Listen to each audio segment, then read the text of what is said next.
પવિત્ર ભૂમિ ઉત્તરાખંડ પર વધુ એક વખત આફત વરસી છે.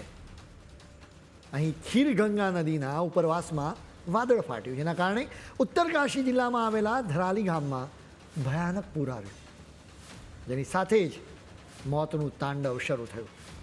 8 લોકો મૃત્યુ પામ્યા, બીજા અનેક લોકો અત્યારે પણ મિસિંગ છે.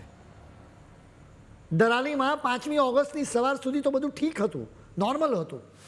લોકો માર્કેટમાં જવા માટે પોતાના ઘરેથી નીકળ્યા હતા. સૌ કોઈ પોતાના રોજિંદા કામમાં પરોવાયેલા હતા. બપોર થતાં અચાનક અનેક લોકો પોતાના ગામમાં પાછા ફરી રહ્યા હતા. કેટલાક પ્રવાસીઓ ધરાલી માર્કેટમાં ફરી રહ્યા હતા. એવામાં લગભગ 1:50 ધરાલીમાં જબરજસ્ત અવાજ સંભળાયો. લોકો કાંઈ સમજે ત્યાં સુધીમાં તો બધું ખતમ થઈ ચૂક્યું હતું. અહીં આકાશમાંથી વરસાદ નહીં પરંતુ મોત વરસી. એ દિવસે પહાડો નહીં પણ જિંદગી જીવવાની તમામ આશાઓ પણ ધ્વસ્ત થઈ ગઈ હતી. કોણ જાણતું હતું કે છેલ્લી વખત પોતાની માતાના હાથનું ભોજન ખાવા મળ્યું છે? કોણ જાણતું હતું કે બાળકનો હસતો ચહેરો ફરી ક્યારે જોવા નહીં મળે?